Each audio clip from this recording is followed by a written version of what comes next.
Oh, well, when you're ready, relax. Oh, there's a third person, relax. Seniority. Yeah.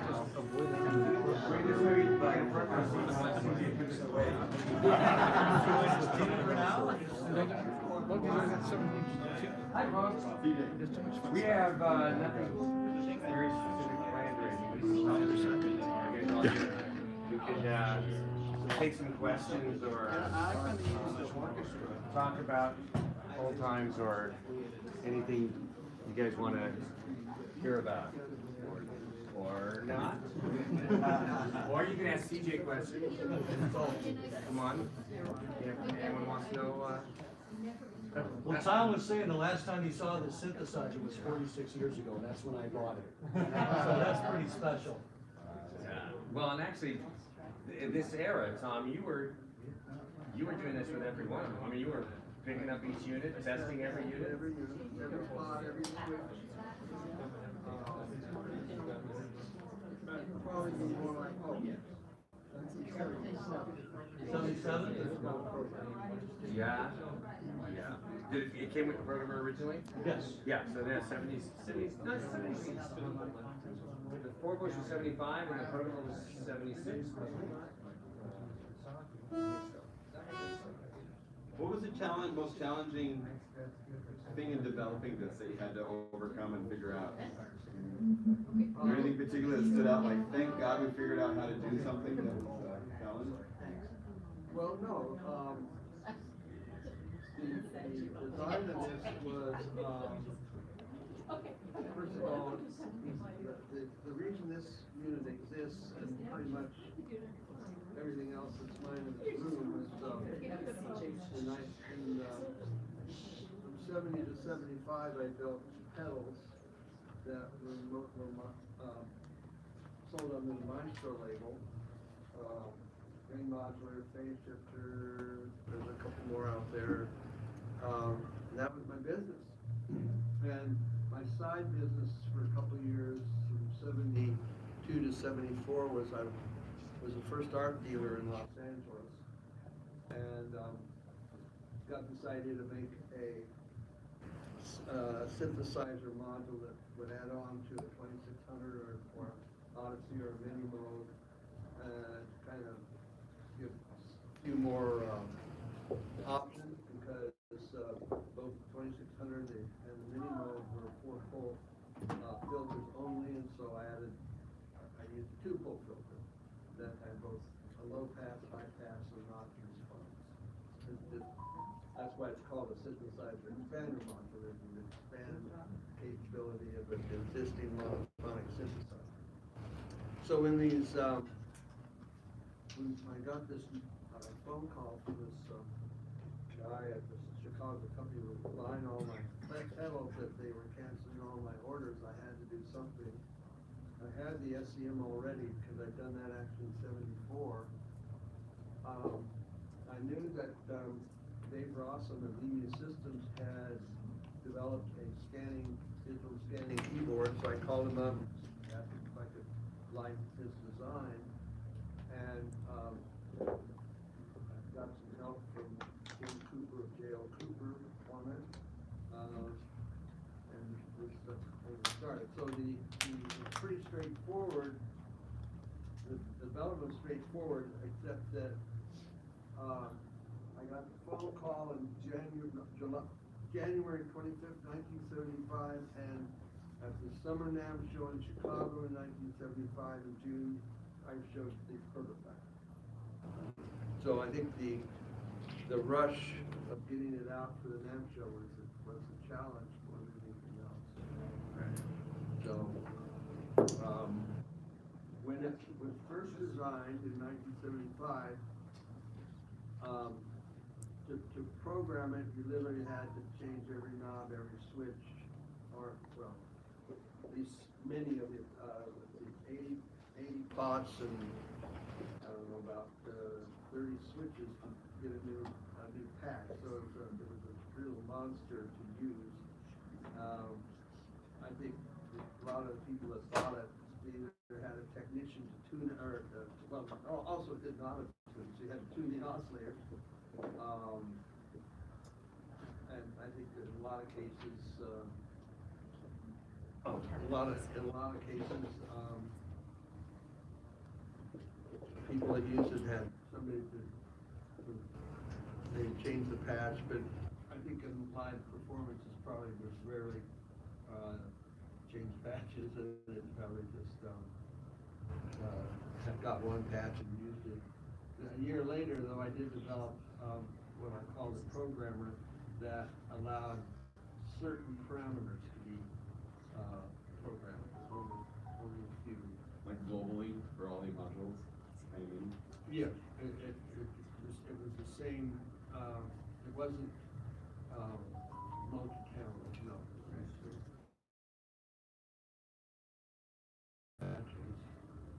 This is a machine, of course, that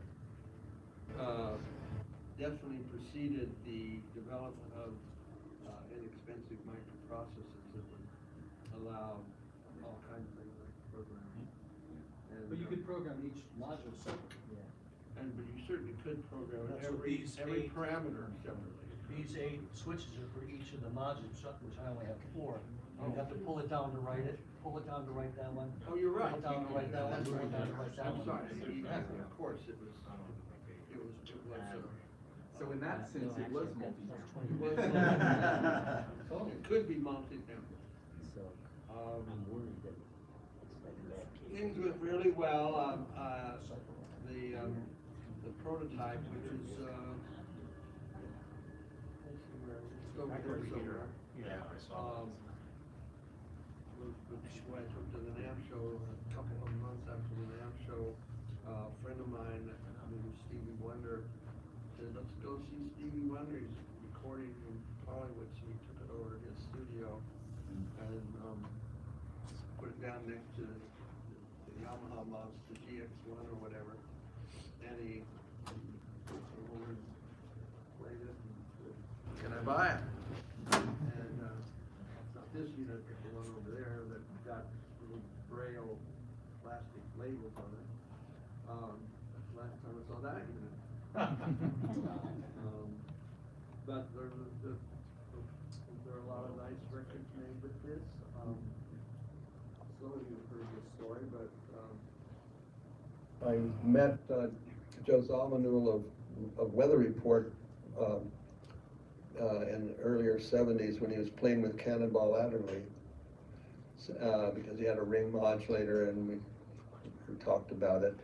Then one day I was at the office and Joe called me and said he bought an 8-voice version of this, and could I come over to his house in Pasadena and help him.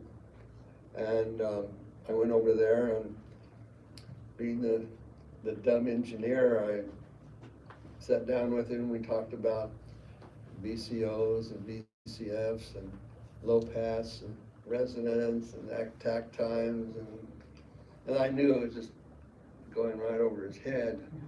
And so I drove home after that incident and figured, he'll never be able to use it. He'll take it back and get his money back. So a month or two later, he called me and said, "You've got to come over and hear the sound I got with your synthesizer." And so I was surprised at that. So I drove back over there, and he played me on a cassette tape. He played me a rough mix of Birdland. Oh, wow. And I was quite surprised, and learned something from that, in that you make a musical instrument, and it's up to the musician to make it their own in some way, and to appreciate the musician's ear. We did really well. I sold a lot of these in 76 and 77, and a lot of great records were made with them. Everything from Gary Wright up to Herbie, Chick, Joe. Yeah. One time or another, a lot of great musicians had one. And then in the winter of 1978, they were just starting to have NAMM shows in Anaheim, And there was a small little NAMM show in the basement of the of the Disneyland Hotel. And myself and some of the people who worked for me went there, and we walked into this booth that said sequential circuits, and there was this instrument there called a Prophet 5, and it was programmable. It had auto tune, stored patches, sounded great, and I was pretty impressed. A couple people that worked for me, none of those people are in this room, said, "Oh, it's just a polyphonic mini Moog," kind of wrote it off. By the end of 1978, the sales of this had pretty much dropped to zero. And my engineer at the time, Jim Cooper, and I put our heads together, and I think we both agreed that if we didn't do something pretty soon, we'd be out of business. And so, starting in November, December of 1978, we started working on the OBX, and it was shown in prototype form then 6 or 7 months later at the NAMM show in Atlanta. That saved the company. And the rest is history.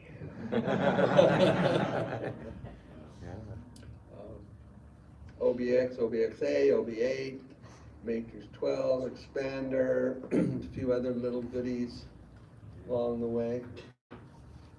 Just about everything, all those are in this room thanks to Marcus Ryle's hard work.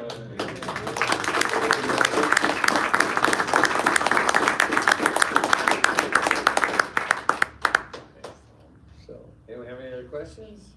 I've got one actually. So 75, 76, you're gonna build this thing. Where are you gonna get a supplier for these concentric? Yeah. You got the well, fine and the thing I always loved about your instruments is the knobs, the way they feel, the switches are all beautiful, even on the OBXs and stuff. So I just wonder where you found this stuff in 1970s. First of all, the concentric pot was an item that an American pot company made, and the knobs were right out of the catalog of a Swiss knob maker, and so that was pretty straightforward. It did give us a bit of a custom look, because at that time I didn't know anybody else using these knobs, but then we used similar knobs then throughout the later synths. But I don't think anybody makes that kind of pot anymore.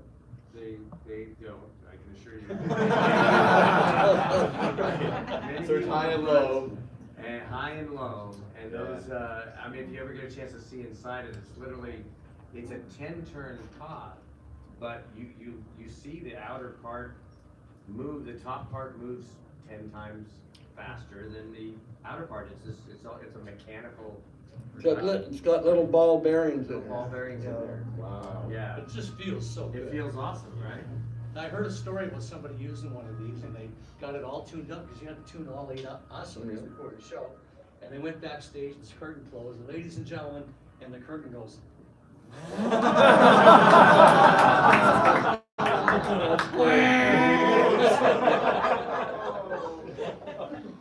Yeah. Well, I was pretty good at getting these things in tune. It took me about a minute. But a lot of knob tweak,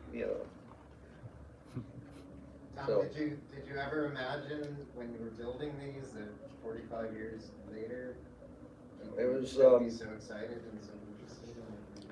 I kind of started after having 11 very concentrated years in the 1959 and 1970 and building computers, after full-blown computer systems, and but you get on a little chip. I had to design out little circuits, and I loved that job, but I got burned out on it. So this was kind of what became as a hobby in 1970, and it's still sort of a hobby, I suppose. But when when the Prophet 5 came out, I had 6, 7, 8 people working for me. If I didn't do something, they'd all be out of work. So it kind of changed from a hobby to a business. And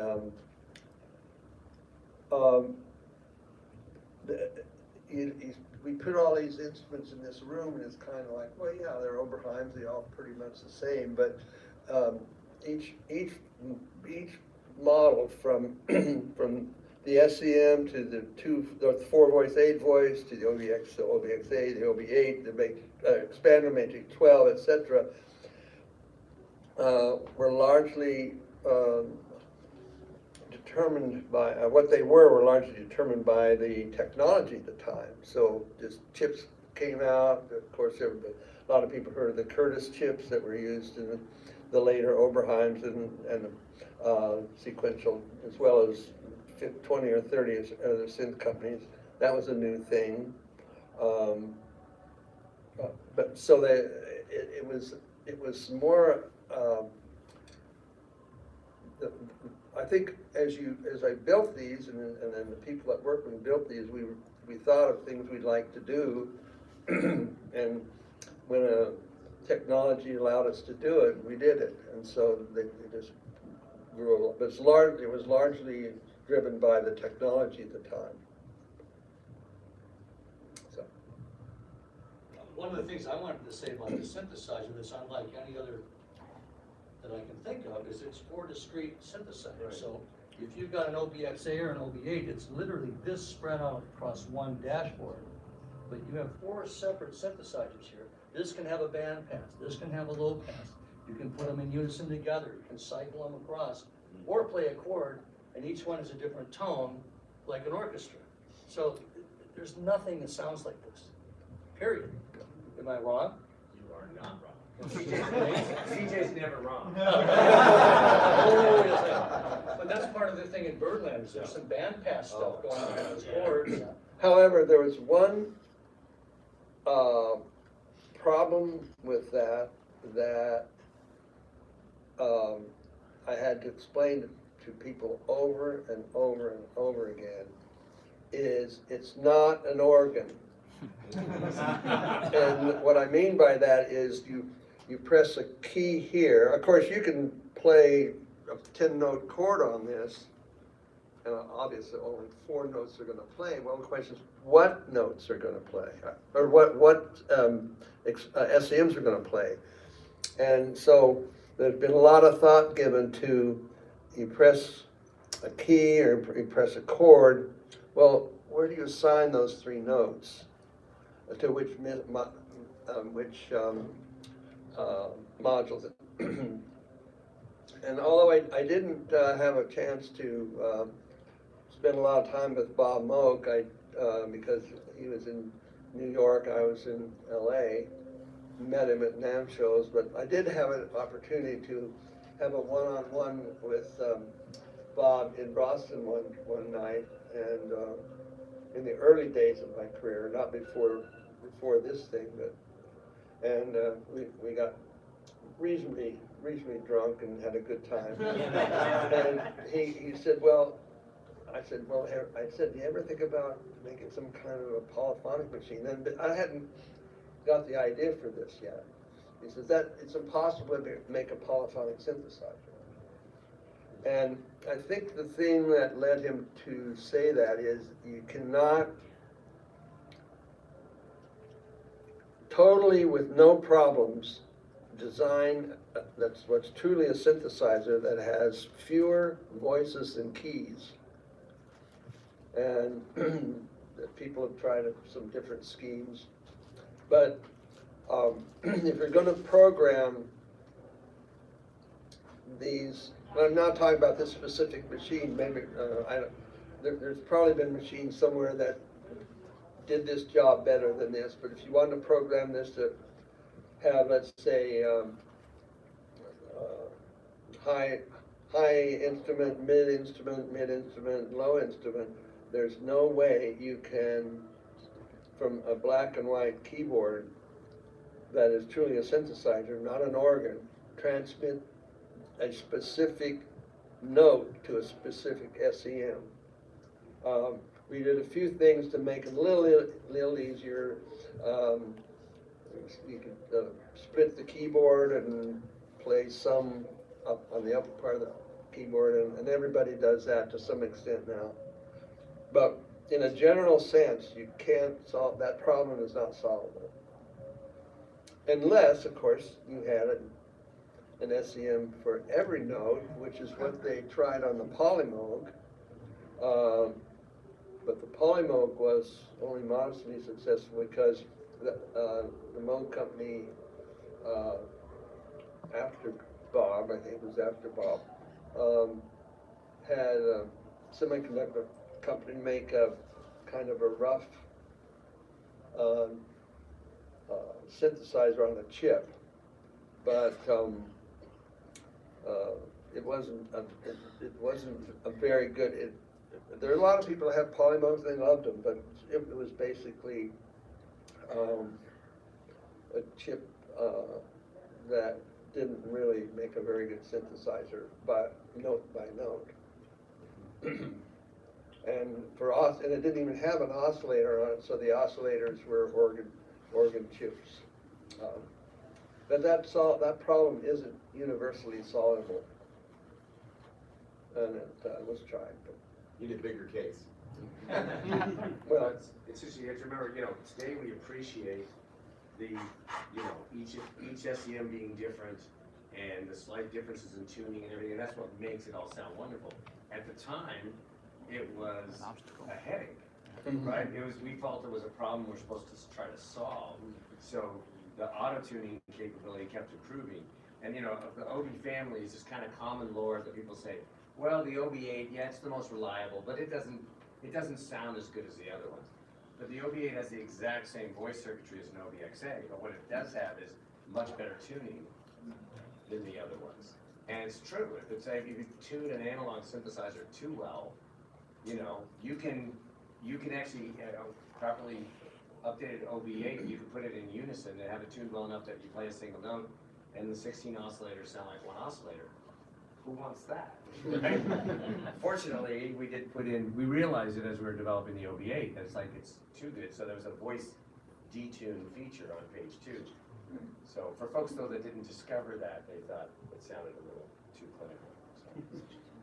I wanted to see if I could get you to sign my. Yeah, John's phaser.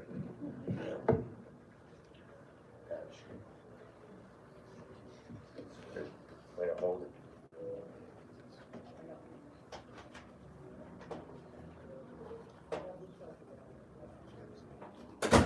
Beautiful. Yeah. Phaser. Actually, I have a question about this, because as I was going through the history, I wasn't quite sure. There's two versions, several pedals of Oberheim's, there's two versions. The exact same mechanical and electrical, and there's a Maestro version called the mini phase. That's the same one. exactly the same thing.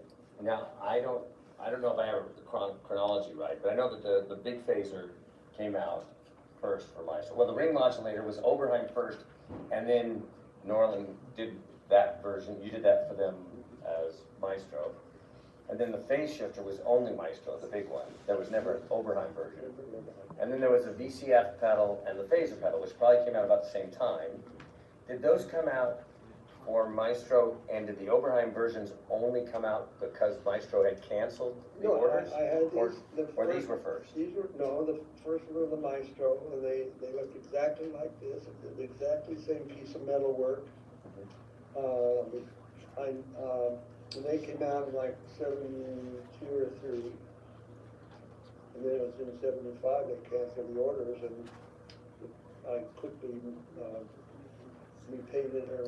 Okay. I had some inventory, repainted them, and that's when these started. So these are 75 and on. So now you know. So this, Yeah. that's by definition makes this a later year phase Yeah. shifter. Which unit was the first one to have the logo? Oh, The very first product. The very first product, it's right over there. It's that's right, right there.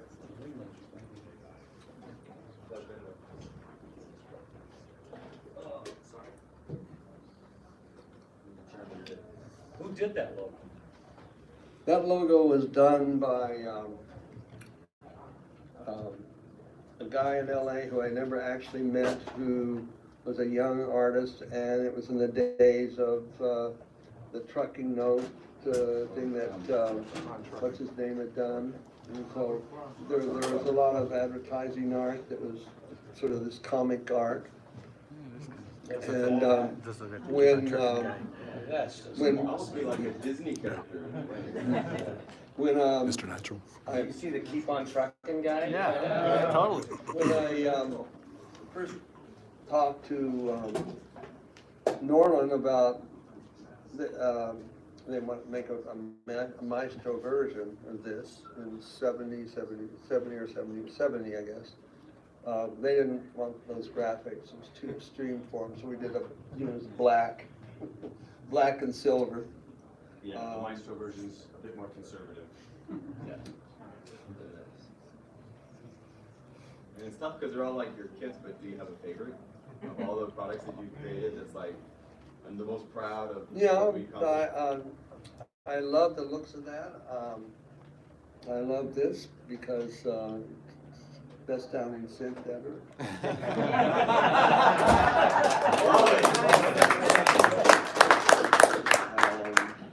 I was talking to Marcus. The two voice has kind of a special place for you. I think you. Yeah, and then the two voices was special. Then has been special recently because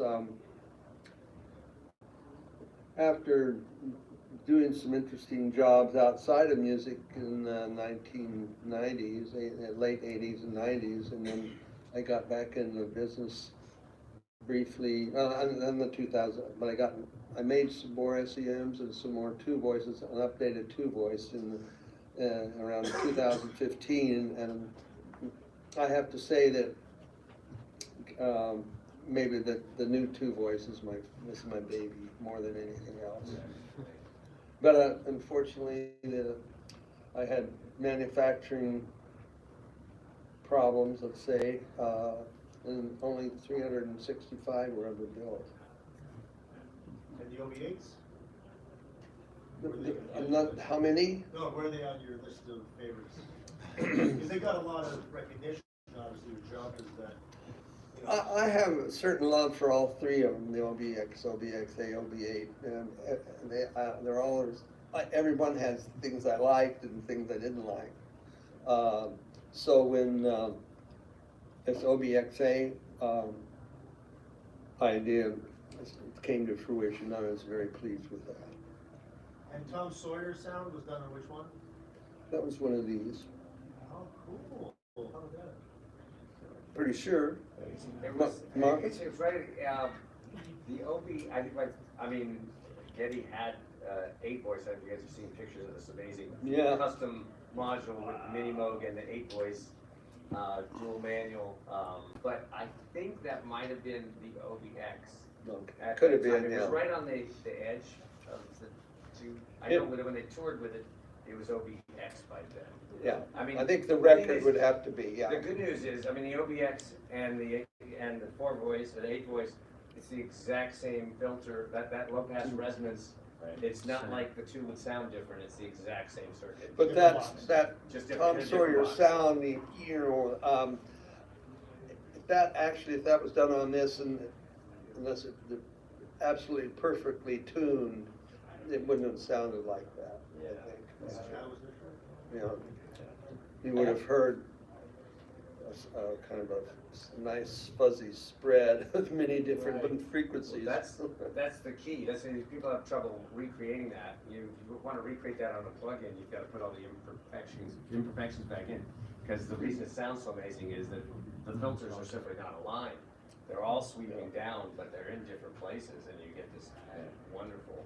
You can tune the oscillators, but, well, you can kind of tune the filters, but there's circuitry, because you need an oscillator to stay in tune, and so there's circuitry that keeps the oscillators pretty much in tune over time and frequency, but there's no such circuitry for the filter, so there's variations. No two alike. There's nothing in No software that can tool. recreate that filter, so. So I had an intern come to my studio, wanted to work with me, and he'd only worked with plugins, and he goes, "What's your favorite synth?" Well, I guess it's like this. So I went over and I put it in unison mode, which means it plays all 4 modules at once. I knocked it, there's an octave transpose, and I said, hold that low C, and then there's a master filter. I said, hold that low C, and I've got these 2 18s. And I said, open that filter. And he held it, he opened the filter. He started crying. He started crying, because he's never heard anything like that in his life, you know? That's great. Ungodly sound. All right, maybe time for one more question, and I'll give you a break. So what's next? All right, Everyone wants to know. that's usually the last question for you, right? What's next? Well, I think that probably most of you know here, that are here know of the OB6 that is made by Sequential. And that unit, like the OBX8, I consulted with Sequential at different levels, and certainly Marcus did a whole lot of work on the X8. I think that you take a look at the current sequential line, and it's pretty clear that some of those products could be tweaked to be an Oberheim. So that might be what we'll see. Oberheim. What's the name on it? Don't know yet. Well, maybe I do know. Okay. Cool. Well, thank you all. That was good fun.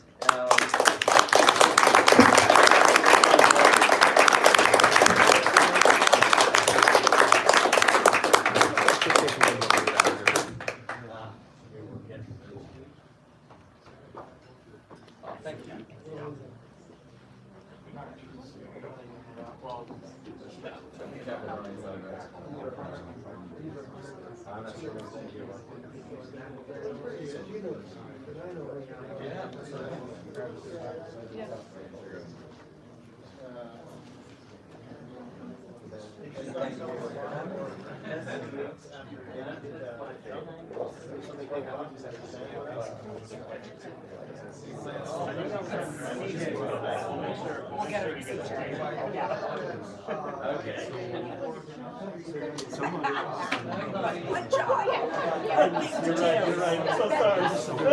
Eurorack has lids. Yeah. I told her I'm going Okay. Get Manny on the shot. Manny's here too.